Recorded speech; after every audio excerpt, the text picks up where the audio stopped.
On to my next guest. He's in the studio right now, right here. So he's going to take on this stage. I have the pleasure of introducing to you Mr. Waqarul Islam. Let me tell you a little about him.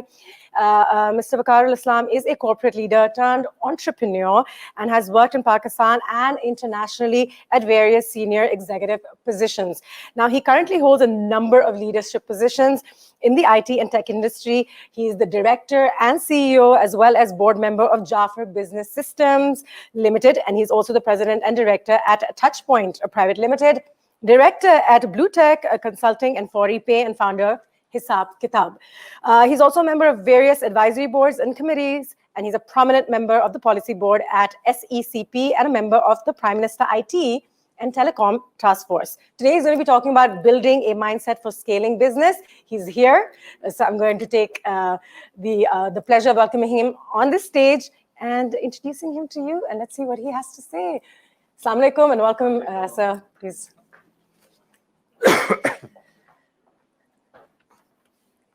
Assalamu alaikum, everyone. Good to be here.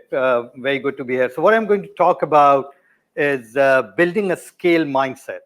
And it is interesting. A lot of people in this world talks about growth, but not very many talk about scale. And many people actually confuse scale with growth.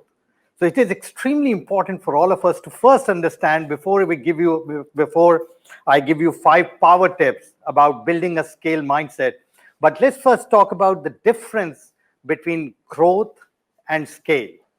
They are fundamentally different in nature. While it may seem that scale and growth are more or less identical, growth is incremental. Scale is exponential. When you grow, your cost grows with you. When you scale, your cost grows incrementally while your business and your resources grow exponentially. The scale happens at the back of systems and processes. The growth happens in majority at the scale, at the back of individual brilliance. So it is extremely important for first to understand there is a cardinal difference that exists between growth and scale.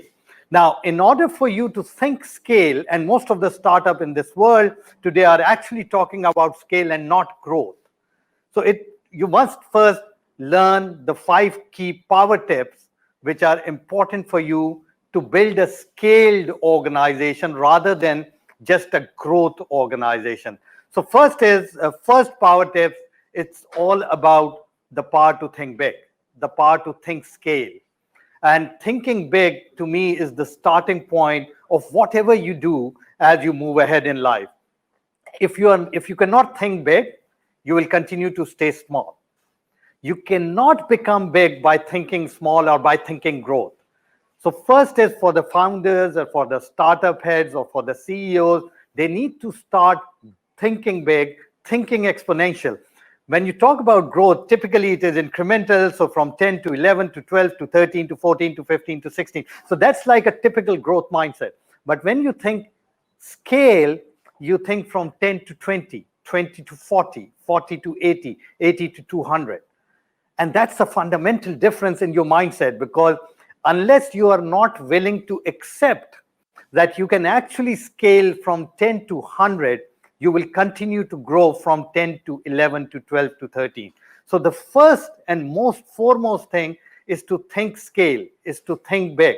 The power to think big is the starting point for anything that you do as you build your companies and as you build your new corporates or new businesses that you are all set out to achieve. So that's the first tip, the power to think big. The second is, now you can think big, you can think scale, but if you're not able to build a culture in the company which is about scale, then the scale is not going to happen. The scale happens at the back of building a scale culture. That needs communication with your team. That needs building the belief in your team that scale is possible. And a lot of time it's a mindset game. People, many a time, while they think about growth, they cannot fathom that they can actually go from 10 to 20. And by the way, this I'm not just talking about organizations, it's also about individuals. Many individuals grow in life, and we've seen, and you look around and you'll see many people in your life who have grown incrementally in their life over the decades of their career, but they have not been able to scale. And the starting point of that is, one, because they could not think big, and within themselves, they could not discipline themselves to build a scale culture. Unless you are able to build that scale culture, it will be very difficult to carry on with the scale mindset. So building scale culture, it's all about setting your values, which are around scale, setting your vision and mission, which are around scale, setting your entire communication strategy within your teams and within your organization, where everyone is thinking of transformation and scaling, and not just growth, not just incremental.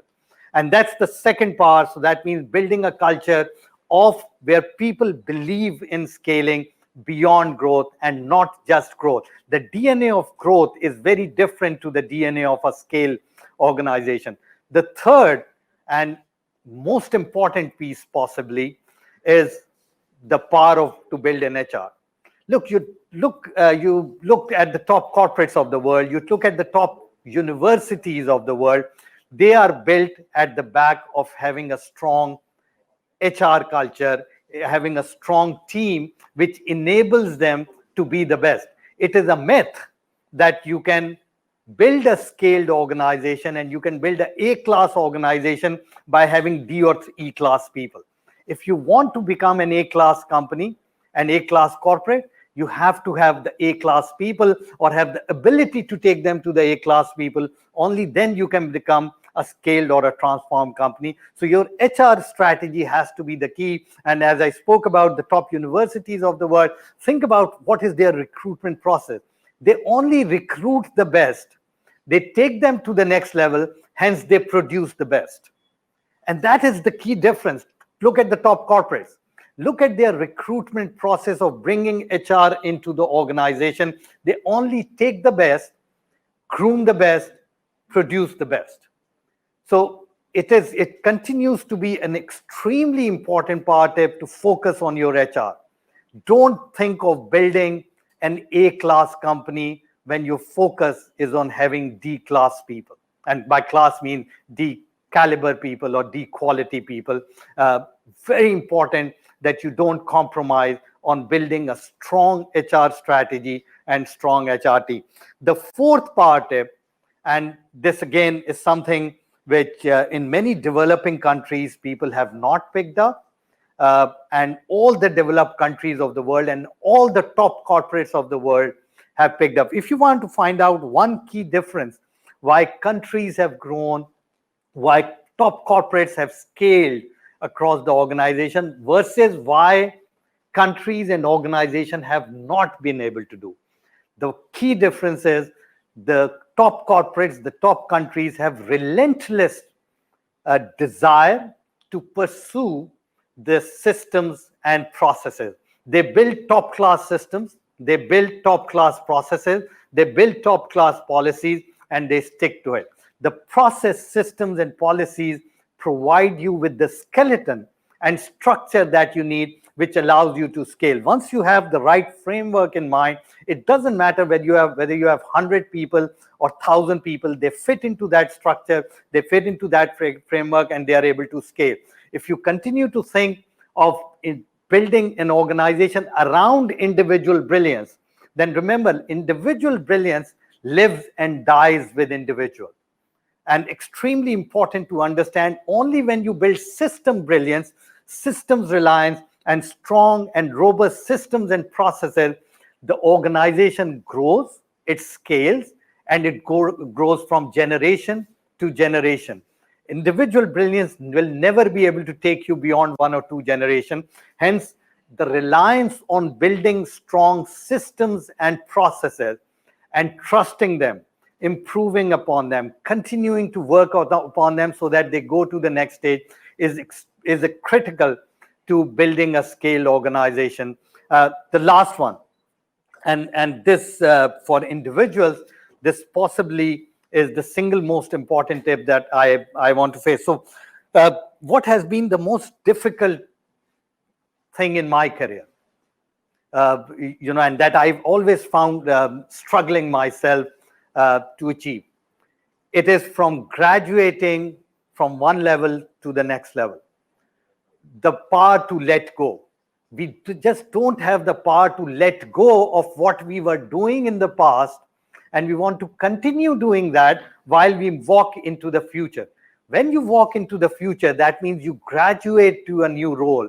You must learn to forego what you were doing in the past, because what you were doing in the past needs to be either handled by the systems and the processes, or it needs to be handled by a new team.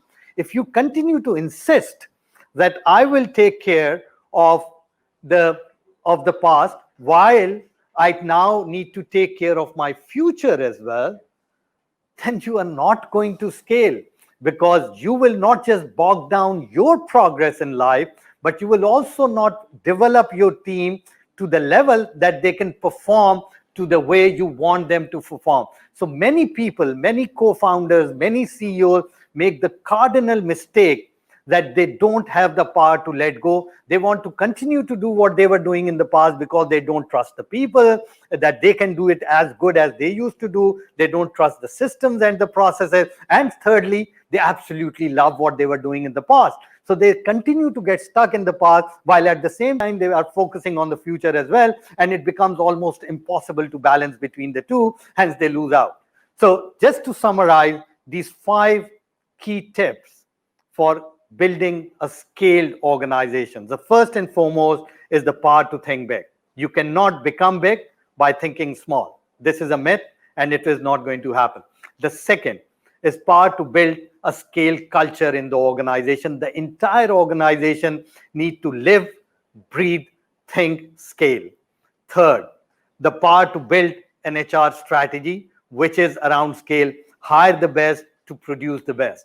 Fourth, the power to build systems and processes, and have heavy reliance on systems and processes rather than just individual brilliance, because as I said, individual brilliance lives and dies with individual.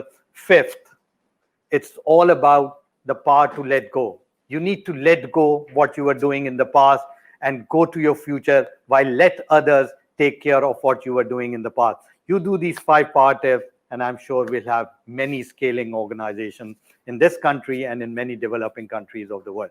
Thank you so very much.